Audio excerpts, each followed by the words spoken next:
소음순 수술에 대한 흉터, 소음순 부위가 워낙 예민한 부위다 보니까 절개가 이루어지고 다시 봉합이 이루어지니까, 하지만 저는 걱정하지 않으셔도 된다고 말씀을 드립니다. 안녕하세요. 산부인과 전문의 김현진입니다. 오늘 소음순 수술 부작용에 대해서 알아보려고 하는데요. 소음순 수술 부작용이 뭐가 있지 하고 생각하면 잘 떠오르지 않을 정도로 부작용이 거의 없는 문제없는 수술입니다. 그래서 오늘은 환자분들이 좀 고민하시는 부분, 걱정하시는 부분에 대해서 살펴보겠습니다.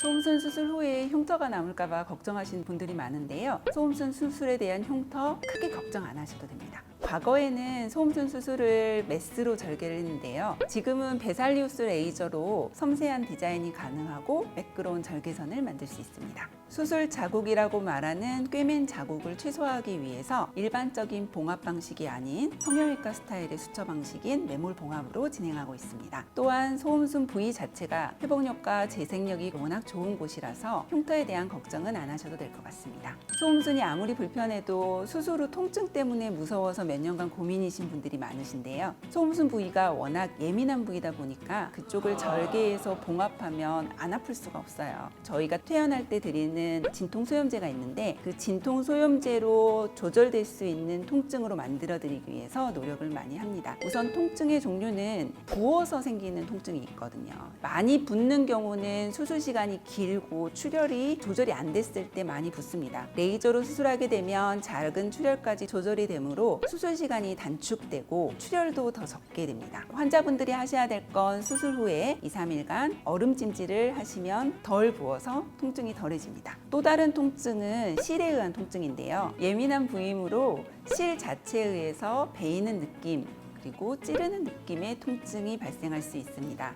이러한 통증을 줄이기 위해서 가장 가는 실, 미세성형실을 이용하면 통증을 줄일 수 있고 매몰 방법으로 실이 노출되지 않게 봉합을 해드리면 통증이 더 줄어듭니다. 또한 실밥 뽑으러 오셨을 때 통증이 심할까 봐 걱정하시는 분들도 있는데요. 저희는 녹는 실을 이용해서 실밥 제거 때 발생할 수 있는 통증까지 줄여드립니다. 통증 너무 걱정하지 마세요. 소음순 수술 후에 감각이 떨어질까 봐 질문을 많이 하시는데요. 저는 소음순 수술 후에 감각이 떨어지신 분을 본 적은 없거든요. 그런데 환자분들이 이걸 굉장히 많이 걱정하시는 이유를 생각해 보면 절개가 이루어지고 다시 봉합이 이루어지니까 신경이 다 끊어져서 감각이 떨어지지 않을까 하고 걱정을 많이 하시는 것 같아요. 그런데 이제 쌍꺼풀 수술 많이 하시는데요. 쌍꺼풀 수술도 소음순 수술과 같이 절개를 해서 미세하게 봉합이 이루어지잖아요. 눈을 비볐을 때 감각이 떨어지거나 또 시력에 문제가 생기지 않듯이 소음순도 마찬가지로 절개하고 미세하게 봉합한 이후에 소음순 부위의 감각이 떨어지거나 성관계할 때 문제가 생기거나 하지 않습니다.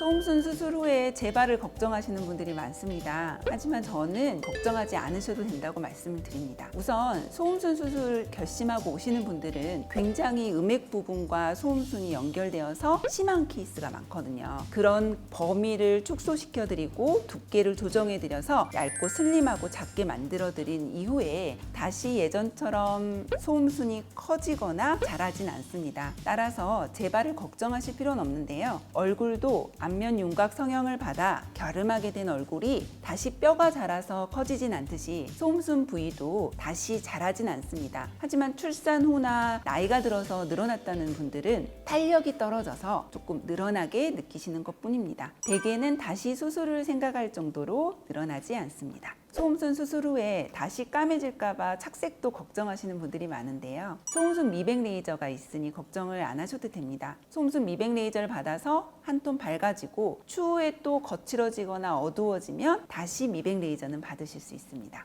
소음순 수술 이후에 소변 방향에 변화가 생겨서 놀라시는 경우가 있는데요. 이건 그럴 수 있습니다. 하지만 이건 문제가 되는 일은 아니고 소음순이 비대한 상태에서는 소변이 소음순을 타고 흘러서 줄기로 떨어지는 경우가 많은데요. 소음순이 작고 슬림해지면서 약간 퍼지게 소변 방향이 느껴질 뿐입니다. 수술 후에 소변을 보면 굉장히 수술 부위가 아플까 봐 걱정하시는 분들이 많은데요. 생각보다 그렇게 많이 아프지 않습니다. 수술 부위를 노출해서 그대로 놔두는 게 아니라 미세하게 봉합해서 피부와 피부를 연결시켜 놓거든요. 그러면 물이나 소변이 묻어도 그렇게 통증이 심하지 않습니다. 우선 소음순 수술하는 목적이 크고 튀어난 소음순이 불편해서 하시는 경우여서 그 크고 불편했던 게 없어지면 만족스러워서 재수술을 생각하시는 분은 거의 드뭅니다. 하지만 다른 병원에서 수술 후에 수술이 잘 됐을까 걱정돼서 오시는 분들이 간혹 있는데요. 소음순 붓기가 가라앉고 자기 모양을 잘 찾아가기까지 3개월에서 6개월 정도 걸리거든요. 그래서 이 경우에도 좀 더 기다려 보시라고 말씀을 드립니다.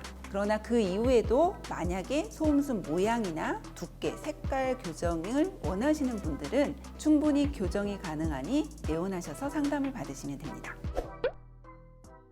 소음순 수술 부작용에 대해서 알아보았는데요. 어떠셨나요? 임상 경험이 많은 전문의가 숙련된 기술로 수술을 한다면 부작용이 거의 없는 문제없는 수술이니 불편하고 통증이 심하시다면 병원에 내원하셔서 상담을 받으시길 권유드립니다.